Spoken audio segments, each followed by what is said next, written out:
El gobierno de la Nación Argentina cumplimenta esta noche 7 cabalísticas privatizaciones, 7 sectores estratégicos del quehacer nacional.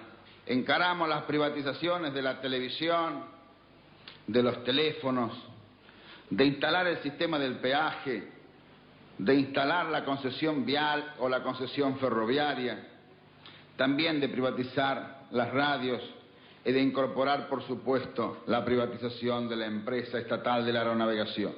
Nosotros hemos ideado un decálogo que dentro de unos días se conocerá, que es el decálogo menemista de la reforma del Estado.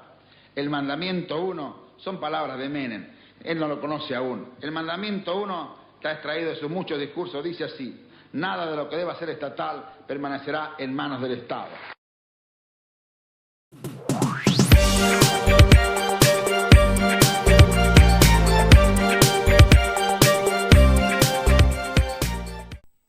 Bienvenidos a un nuevo programa de Punto Clave y como es de costumbre tenemos en el día de hoy un programa especial. Recordemos obviamente anteriormente los programas anteriores, varios programas especiales con también información que los pueden estar encontrando en nuestro YouTube de @puntoclave con doble P y también en nuestro Instagram pueden encontrar varios videos alusivos a los programas como también algún blooper que ha surgido en la grabación de los mismos. También nos pueden encontrar como @puntoclave con doble P. Ahí van a poder encontrarnos, obviamente. Esas son nuestras redes sociales y como mencionamos, comenzamos un nuevo programa especial, esta vez hablando de la censura ocurrida en el gobierno de Menem, allá en la década de los 90, y empezamos igual hablando y comentando de cómo era la relación del gobierno de Carlos Saúl Menem con los medios de comunicación en aquellos años, y para eso tenemos a nuestro lado a Tomás González. ¿Cómo estás, Tomás?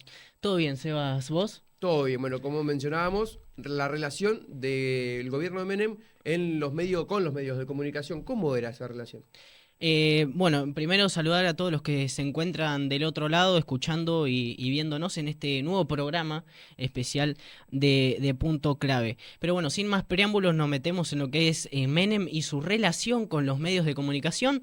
A ver, en principio es importante destacar que él estuvo desde el 89 al 99 en el gobierno, ¿no es así? Y después distintas etapas hubo donde la relación con los medios de comunicación fue bastante cambiante y compleja, por así decirlo, ¿no? En principio, la relación, aparte de ser compleja, era muy estratégica. Entre el 89 y el 92, el mencionado líder construyó una relación positiva con los medios que dieron el visto bueno a sus políticas neoliberales, surgidas del nuevo orden mundial establecidas en el consenso de Washington.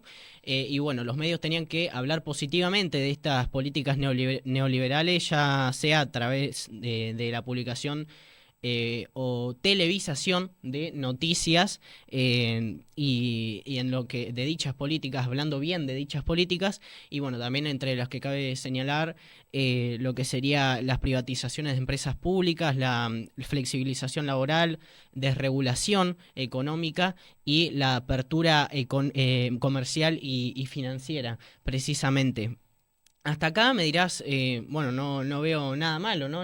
No escucho nada malo en este caso, pero en realidad después se generaron consecuencias negativas con estas políticas, más allá de que al principio Menem contó con un importante apoyo de los medios de comunicación. A medida que el gobierno, digamos, avanzaba con sus reformas, la situación económica se deterioraba. Entonces esto llevaba a las críticas de justamente los medios de comunicación. Sí, los medios de comunicación que en ese punto tomaron obviamente un rol importante porque, como mencionabas vos, Tomás, empezaron con la publicación, bueno, de las repercusiones de estas medidas que vos mencionabas y también la exposición de diversos casos, por ejemplo, de corrupción que ha habido en el gobierno. Sí, bueno, ahí es donde surgió el problema, ¿no? Entre el 93 y 96, ahora pasamos los años intermedios de su mandato.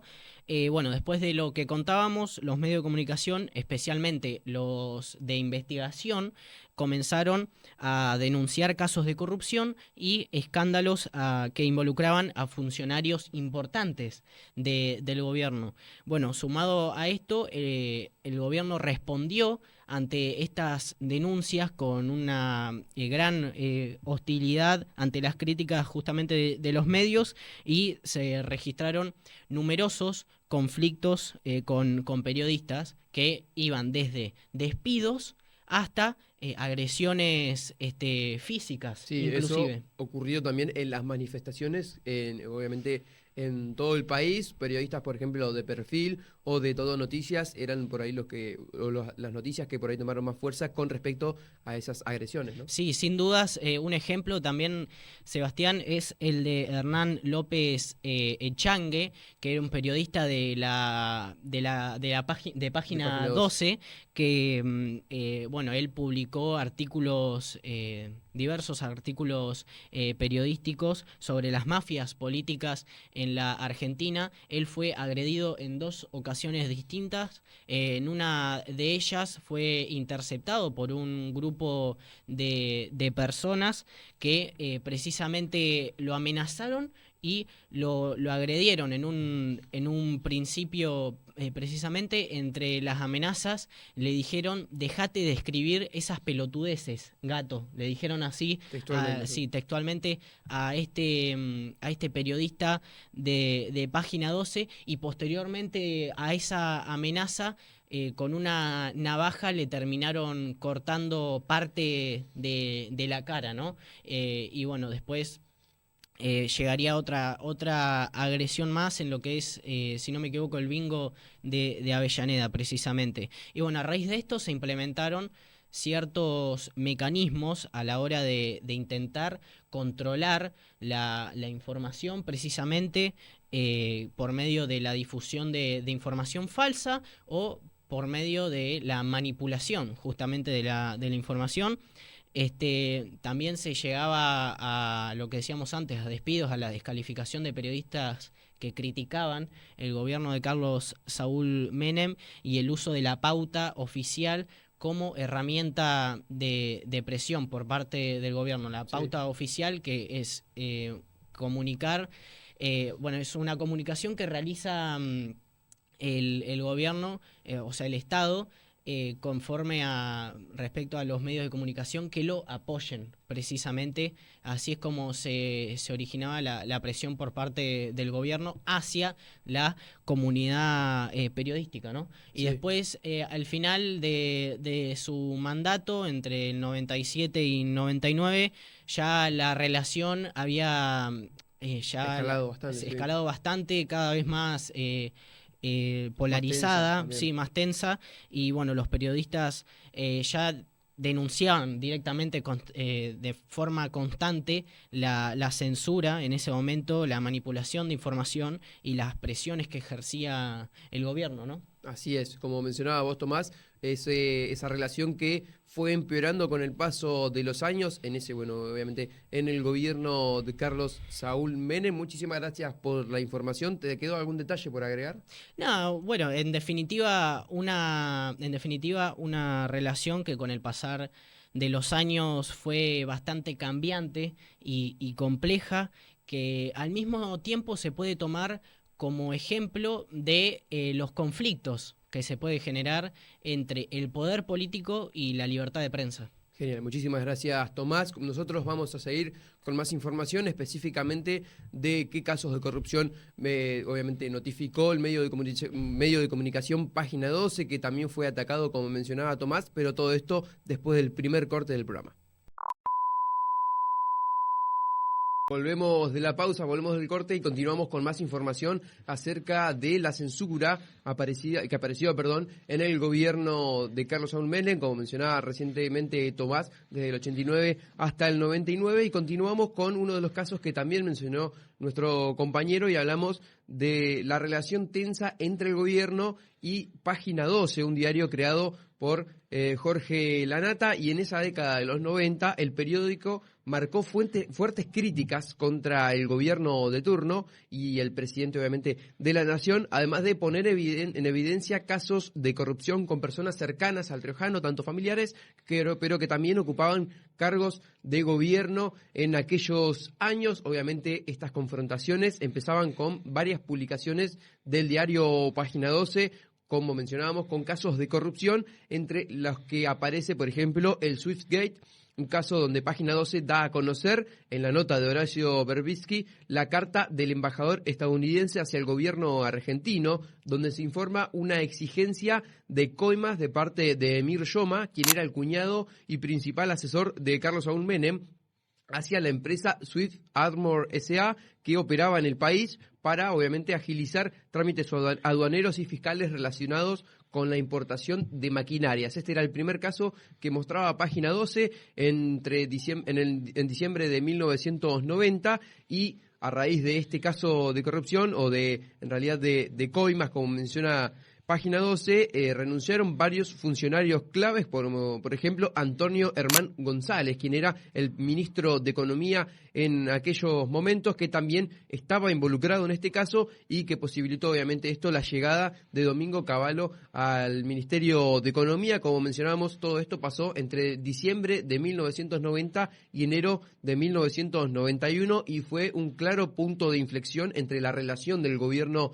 de Menem con los medios de comunicación y también lo que significó el primer caso de corrupción publicado en este periodo de gobernación obviamente de Menem. Posteriormente, en marzo de 1991, 2 meses después, aparece otro gran escándalo en Página 12, y de la mano del cronista Román Lechtman, quien reunió pruebas, testimonios y detalles de la investigación en un libro llamado Narcogate, que también se conoce como Yomagate. Este caso obviamente menciona que surgió en su momento la información sobre una presunta operación de narcotráfico y lavado de dinero, y se vinculó a todo esto a Amira Yoma, cuñada de Menem y secretaria de audiencias en la Casa Rosada. El caso saltó cuando el juez español Baltasar Garzón recibió documentación, datos y un cuaderno con anotaciones como Amira 720, y la misma Amira Yoma fue acusada de actuar como correo para una banda que transportaba dinero del narcotráfico en valijas desde Nueva York hacia Argentina y Uruguay. Además, el esposo Ibrahim Al-Ibrahim, funcionario de la aduana de Ezeiza, y Mario Caserta, subsecretario de Recursos Hídricos, fueron involucrados también en este escándalo, que tuvo obviamente su repercusión y que siguió fomentando esa tensión entre el gobierno de Menem con los medios de comunicación, y en especial con Página 12. Otro caso que se suma a la lista publicada por Página 12 es el caso del Milk Gate, un caso que ocurrió en 1991, el mismo año, pero esta vez en noviembre, cercano al final de ese año. Página 12 reveló que el Ministerio de Salud había comprado leche en polvo destinada al plan materno infantil, que no era apta para el consumo humano debido a la contaminación del producto con bacterias como la Escherichia coli. Este caso estuvo involucrada la empresa proveedora Sumum S.A., la cual era presidida por Carlos Spadone, quien también era asesor presidencial con rango de subsecretario. Además, el secretario privado de Menem, Miguel Ángel Vico, poseía vínculos directos con una de las plantas productoras en Sastre, Santa Fe, y renunció debido, obviamente, al gran escándalo publicado por Página 12, por lo que en 1992 se procesaron y renunciaron a sus cargos tanto Vico como Spadone, y finalmente no recibieron condena por sobreseimiento y prescripción del caso. Estos 3 casos de corrupción que mencionaba Página 12 en aquel año 1991 estallaron en ese mismo momento y dañaron, obviamente, la imagen no solo del gobierno, sino también de la familia de Carlos Saúl Menem, y claramente estos casos, sumado a las críticas del presidente Menem, que atacó en 1992 verbalmente al diario y acusó al periódico de estar financiado por el narcotráfico. A ello comenzaba, obviamente, esa disputa y esa tensión entre Página 12, ya se evidenciaba esa tensión entre Página 12 y el gobierno de turno. Además, el editor del periódico recibió amenazas frecuentes por parte del gobierno y en febrero explotó una bomba en las oficinas de Página 12. En diciembre, el gobierno canceló también los contratos de publicidad oficial con Página 12, canceló los contratos de pauta oficial del gobierno al periódico, y eso fue una medida que amenazó la supervivencia económica del periódico, obviamente causando varios despidos en aquellos momentos y llevando prácticamente a la quiebra a Página 12, pero que finalmente pudo sobrevivir y continuar hasta en la actualidad, ¿no? Hasta el día de hoy. Este es el primer acto manifiesto por ahí de censura indirecta en los años de democracia en la Argentina, en el gobierno de Carlos Saúl Menem, y continuamos con casos de censura y vamos directo al asesinato de Cabezas. Y para esto nos va a estar acompañando Agustín Orrillo. ¿Cómo estás, Agustín? Buenos días, Sebastián. Así como comentás, ya que hablamos de la censura durante la presidencia de Menem, sí, no podemos no hablar sobre José Luis Cabezas, quien fue asesinado durante su estadía en Pinamar cuando hacía temporada para la revista Noticias. Primero vamos a conocer quién es Cabezas. Sí. Nacido en 1961, comenzó a trabajar para la revista Noticias aproximadamente en 1995. Acá es cuando entra un papel importante para él, ya que era habitual hacer cobertura durante el verano en esta ciudad, la cual era muy turística para aquella época. Esta revista era destacada ya que buscaba la información, la cual durante la presidencia y el gobierno quería ocultar, por lo que fue muy importante también el rol de Cabezas para este caso. Ahora vamos a pasar a conocer al empresario que fue clave para lo que después sería el posterior asesinato de Cabezas. Estamos hablando de Alfredo Chabrán. Como decíamos, un empresario que manejaba negocios en sectores estratégicos, como por ejemplo el correo privado, a través de la empresa OCA. Además, agregaba la seguridad aeroportuaria, principalmente en Ezeiza, y además la logística y el transporte. Lo que tiene de interesante esta persona es que no era conocida, si bien tenía mucho poder, no había ni una sola foto de él, por lo que su existencia era completamente anónima. En este momento entra el rol de Cabezas, quien, estando ya en la temporada en Pinamar, le llega información sobre el empresario Chabrán. De esta manera comienza a hacer una búsqueda acompañado de Gabriel Michi, quien también trabajaba en la revista Noticias. Primero le llega información en el hotel que se hospedaba a Chabrán, y en donde decidieron ir, evitando también a la seguridad. Lograron sacar una fotografía, pero que se vería borrosa, por lo que Cabezas no estaría conforme.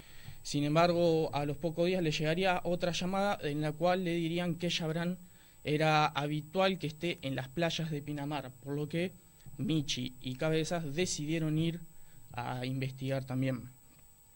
Al ya tener un reconocimiento de quién era Chabrán, lograron localizarlo, y en una manera estratégica donde Michi junto a su esposa se harían pasar por turistas, y entonces Cabezas sacaría una foto en la cual se vería a Alfredo Chabrán.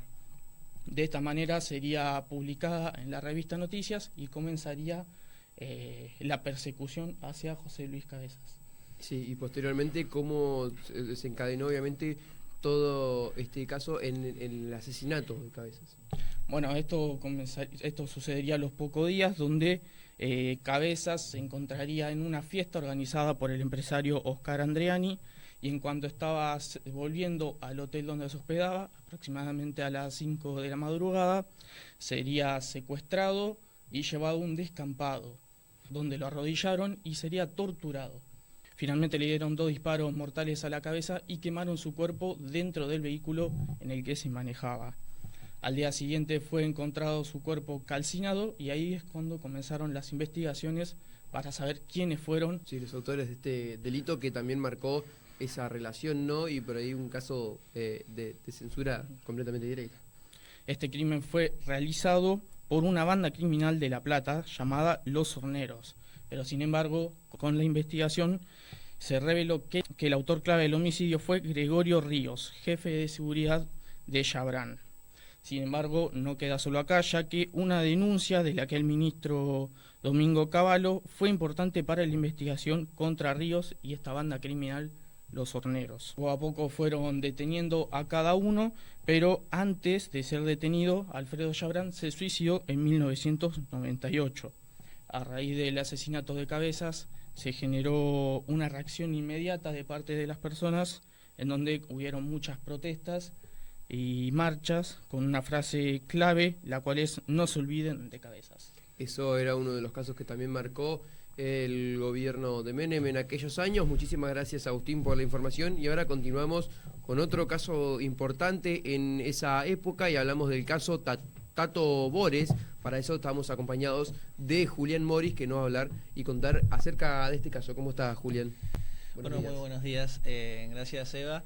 Un saludo para todos los que están del otro lado. Bueno, sí, como vos mencionabas, vamos a hablar del caso de Tato Bores, justamente un humorista político que tenía la Argentina. Así como venimos hablando a lo largo del programa, en el gobierno de Menem vivimos en una democracia, pero con múltiples censuras a los medios televisivos y a muchos periodistas que se marcaban en contra del gobierno. Este caso en particular, bueno, primero para dar un contexto y contar quién es Tato Bores, justamente Mauricio Borenstein, justamente más conocido como Tato Bores, era un humorista político que comenzó su carrera en los años 60, marcando, bueno, una forma particular de llevar el humor, con un humor absurdo y corrosivo, donde marcaba, bueno, la corrupción, muchos fallos de los jueces, bueno, críticas que se le llevaban hacia los gobiernos, tanto en esos años como se vivía en democracia, como en los años que hubo dictadura. Sí, y que también se caracterizó por esas críticas también hacia la justicia nacional, ¿no? Sí, ante la justicia nacional. El caso específicamente ocurrió en 1992, cuando Tato trabajaba para Canal 13, donde tenía un monólogo en que iba a llevar a cabo hablando sobre el juez de la Corte Suprema en ese entonces, Julio Nazareno, que era bueno, un muy allegado a Carlos Menem, la mano derecha, por así decirlo. En el texto, irónicamente, se lo apodaba como Don Julio, y lo que se iba a realizar era un cuestionamiento del rol que llevaba a cabo justamente Julio, bueno, que era para más que nada ampliando los fallos que realizaba en la Corte, y también el método que se tomó de ampliar la Corte Suprema para así tener más participación y que los fallos llevaran a favor del gobierno. Exacto, y ese monólogo realizado, bueno, generó muchísima polémica en el gobierno de Menem. Claro, bueno, de hecho, antes de que salga al aire la emisión, se llamó desde la Casa Rosada directamente a Canal 13 y se les ordenó levantar ese segmento, justamente. ¿Por qué? Porque la presión no era menor, ya que Canal 13, 2 años anterior, había sido privatizada, había sido tomada, justamente. Y los vínculos con el poder político en ese momento estaban en una alta tensión. Finalmente, el monólogo ese que iba a realizar Tato nunca fue emitido.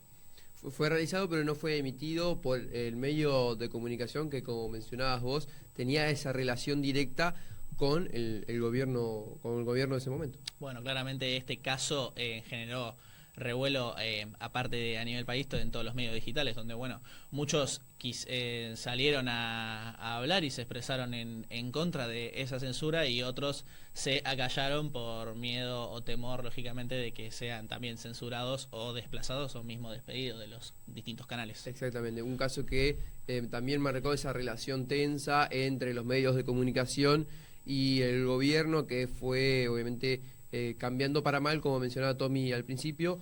Bueno, ¿tenés algo más para agregar del caso Tato Bores? Sí, es un caso relevante porque, si vamos al caso de, como veníamos hablando, que eran muchas censuras hacia periodistas, acá vemos la censura hacia un humorista.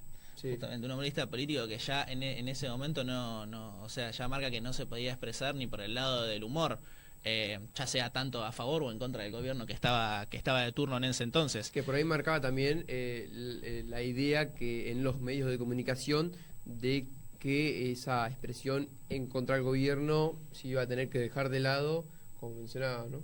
Sí, y que también muestra claro que la censura no viene en sí como antes, que era a los periodistas ser perseguidos, sino que directamente cerrar un programa o un canal, sino con el simple hecho de levantar un teléfono, llamar, marcar que eso no puede salir al aire, lógicamente presionar de distintas formas, tanto ya sea desplazándolo o despidiendo tanto a Tato como cualquier periodista que puede surgir hoy en día, y que bueno, eso marca un antecedente, ¿no? Sí, o también quitando las pautas oficiales, como en el caso de Página 12, que generaba una consecuencia clara en obviamente los trabajadores de los medios de comunicación.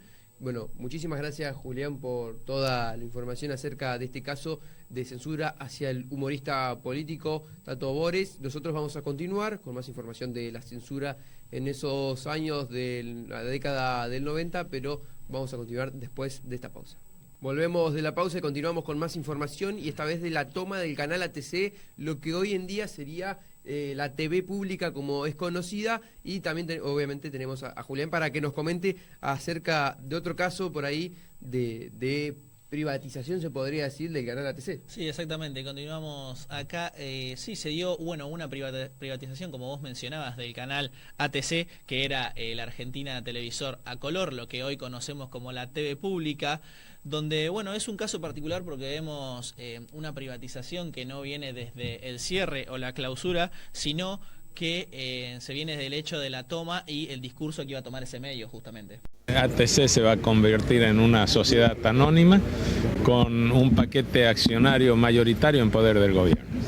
Obviamente que esa privatización, como vimos en el caso del Canal 13, llevaba también a un planteamiento de una idea concreta que generalmente iba a estar a favor del gobierno. Claro, bueno, ATC desde su creación en la televisión argentina funcionaba como voz oficial, justamente, y que con la llegada de la democracia se había abierto a mayor pluralismo, a mayor abarcación de diferentes temas, y durante los primeros años del gobierno de Alfonsín hubo debates, informes críticos y periodismo de investigación, pero con la asunción de Menem eso ya se terminó y no se siguió llevando así.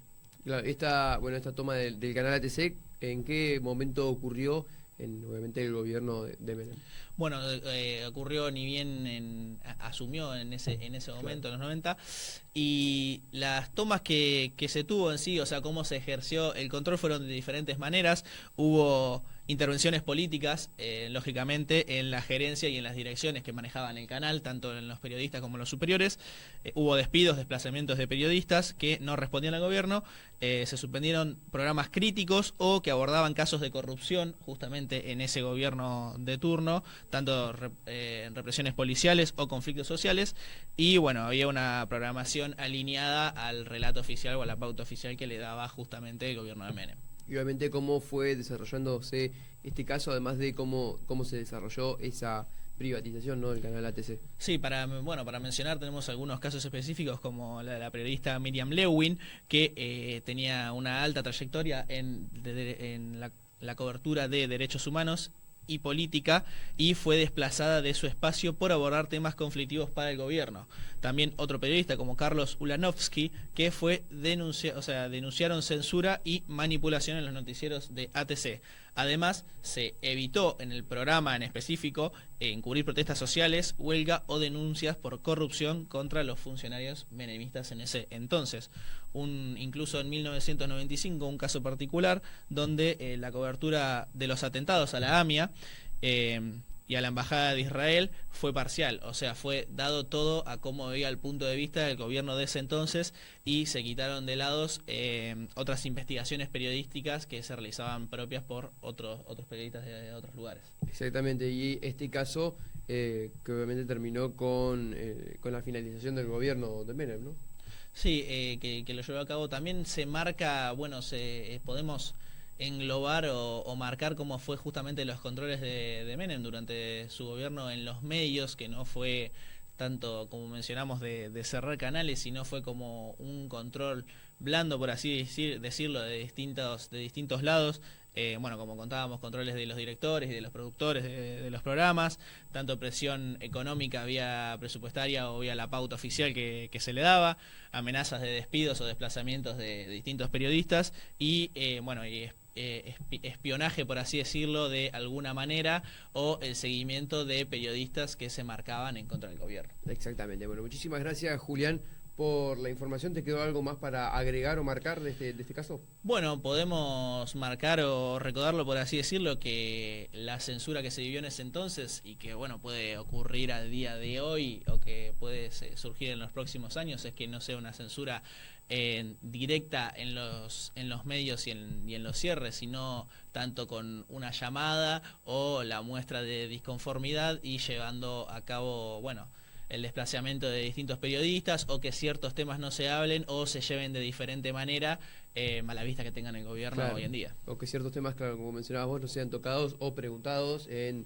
bueno, diversas programaciones o entrevistas. Exactamente, que bueno, puede, como mencionábamos, que puede ocurrir a día de hoy, como muchos también piensan de los periodistas de hoy en día con el gobierno de turno de Javier Milei, que muchos periodistas creen que no se pueden expresar o que son algunos censurados. Bueno, tanto ahora como en el futuro puede seguir ocurriendo y hay que marcarlo y seguir mostrándolo, ¿no? Para que todos vean que hay muchas cosas que se quieren contar y no se pueden hacer. Claro, que también podemos notar cierto parecido con la actualidad en esa tensión entre los periodistas y el gobierno de turno. Muchísimas gracias, Julián. Nosotros continuamos con la información acerca de esta relación con los medios del gobierno de Carlos Saúl Menem.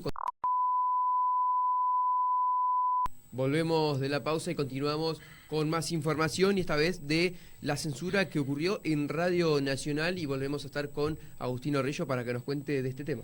Así es, Sebastián, en este caso vamos a hablar sobre Radio Nacional y lo que fue su censura, entre comillas, ¿no? Hay que entender que para aquella época Radio Nacional siguió siendo un medio estatal, a diferencia de muchos otros, los cuales iban siendo privatizados durante la presidencia de Menem. Pero esto no quiere decir que haya sido completamente independiente. Sin embargo, el reclamo de los periodistas de aquella época es que no se intentó mejorarla ni tampoco fortalecerla como un medio público. Y es que no había una inversión ni tampoco tenía una autonomía de opinión pública. Y es que por este motivo gran parte del contenido que brindaba esta radio estaba alineado con lo que era el discurso del gobierno de Menem. Exacto, el gobierno de Arturo, que marcaba también ese discurso en Radio Nacional. Y es que por eso terminó siendo utilizado para difundir el mensaje que el gobierno quería que se escuche en lo que era la Argentina.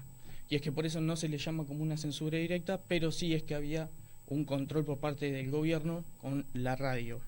Sí, que muchos vinculan también a una forma de censura más indirecta en el caso de Radio Nacional, marcando una idea, obviamente, a llevar a cabo.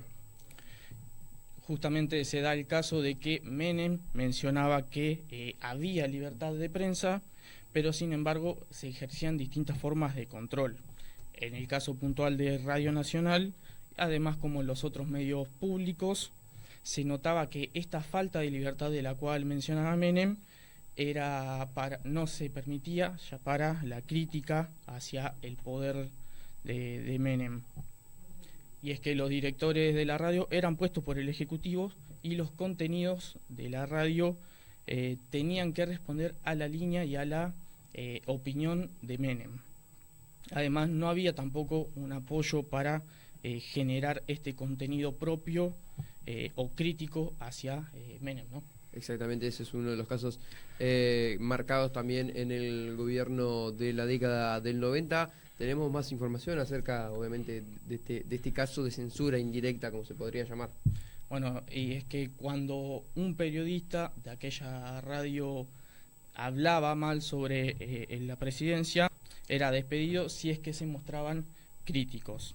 Para finalizar, el caso de Radio Nacional nos muestra cómo el menemismo no apostó por un verdadero sistema, ¿no?, de medios públicos. Exactamente. Muchísimas gracias, Agustín, por la información acerca de este caso de Radio Nacional, en el cual por ahí no se permitía la opinión crítica hacia el gobierno de turno. Y continuamos con más información, ya para cerrar con las disculpas, obviamente, de Carlos Saúl Menem hacia los medios. Comenzamos con Tomás con la información de cómo era su relación, de cómo fue avanzando, y termina ahora con las disculpas del presidente en aquellos momentos, ¿o no, Tomás? Sí, así es, Sebas. En el 97, un 19 de septiembre de dicho año, pero no pidió disculpas por las agresiones que había ocurrido, por todas esas amenazas que venimos repasando a lo largo del programa, sino por haber citado a Benjamin Franklin en un libro escrito en el año 1753. Él se había retractado ante los medios por haber citado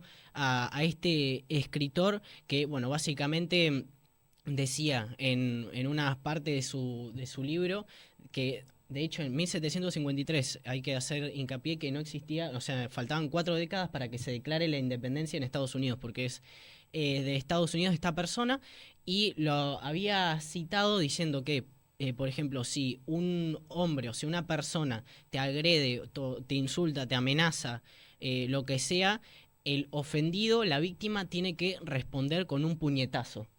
Eso era lo citado por Menem y por lo que tuvo que salir a pedir perdón en los medios de comunicación. Exactamente, así fue que salió a pedir perdón. Después de eso, lo hizo a través de un comunicado que mandó a la ADEPA, a la Asociación de Entidades Periodísticas Argentinas, y a su vez a los directores de todos los medios del país. Precisamente en ese mensaje ponía todo lo hecho favorablemente para los medios, o sea, que veníamos repasando las privatizaciones de todas esas, todo lo que, digamos, los impedimentos que no le permitían a los periodistas trabajar con mayor comodidad. Bueno, eso decía que él lo había sacado, pero en el final del mensaje terminó retractándose de lo citado de la ley del palo, que para los medios en ese momento era una incitación a la violencia y a la justicia por mano propia, eso que decíamos del ejemplo.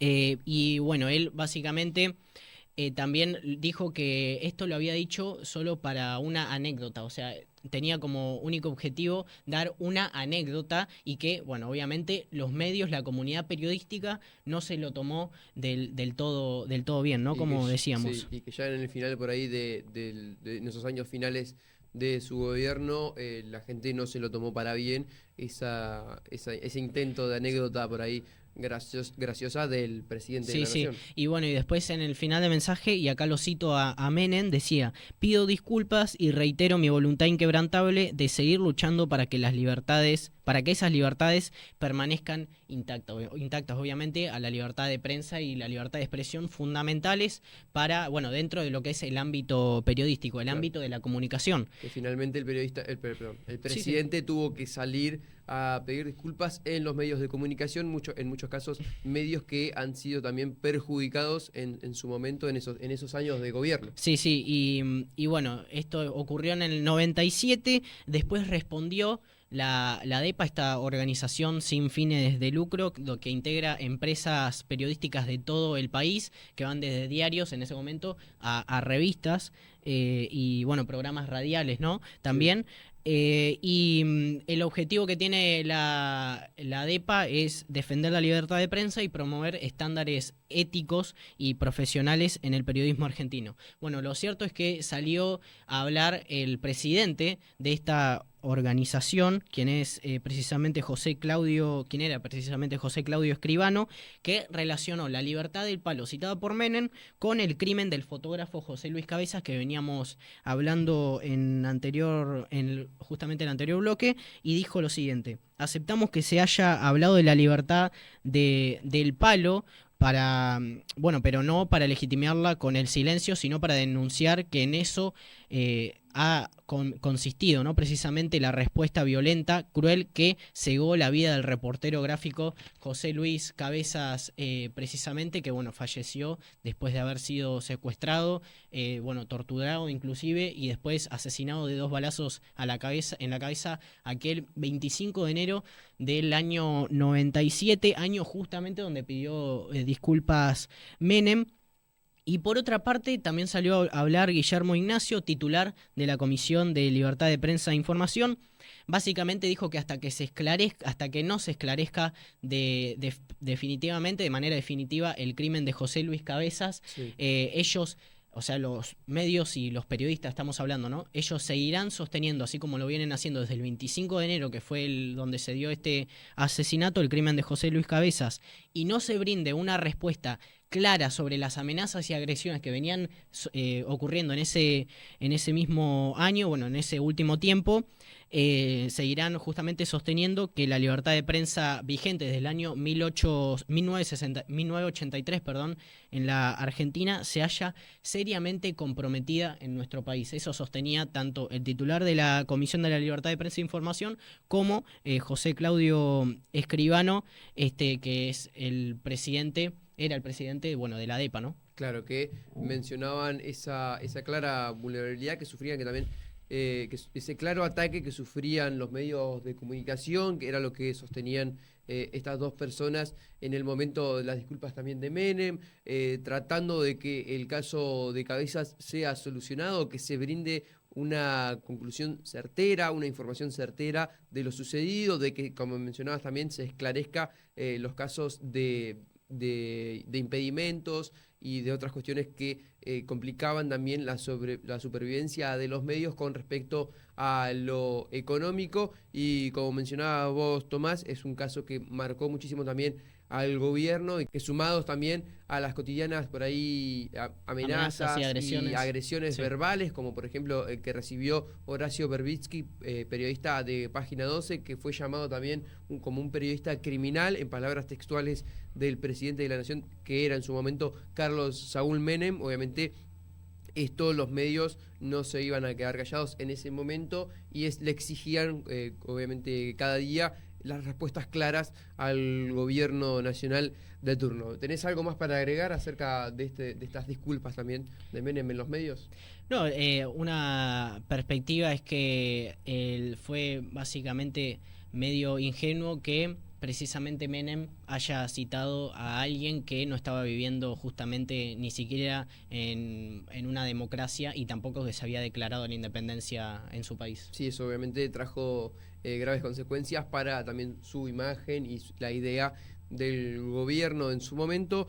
Te agradecemos, Tomás, por la información. Nosotros nos vamos despidiendo de este programa especial de, por ahí, censura directa o indirecta en el gobierno de Menem, en esos años también de democracia. ¿Te puedo pedir las redes sociales para que nos repases también dónde nos pueden encontrar? Sí, obvio, Sebas, nos pueden encontrar a través de @puntoclave con ~P. Pueden seguirnos en YouTube y en Instagram, ¿no es así? Así es, ahí nos van a poder encontrar en ambas redes sociales como @puntoclave con ~P, como mencionabas vos, Tomás. Le agradecemos obviamente a la gente que está del otro lado viendo y escuchando por permanecer hasta el final del programa, y así finaliza esta nueva edición de Punto Clave.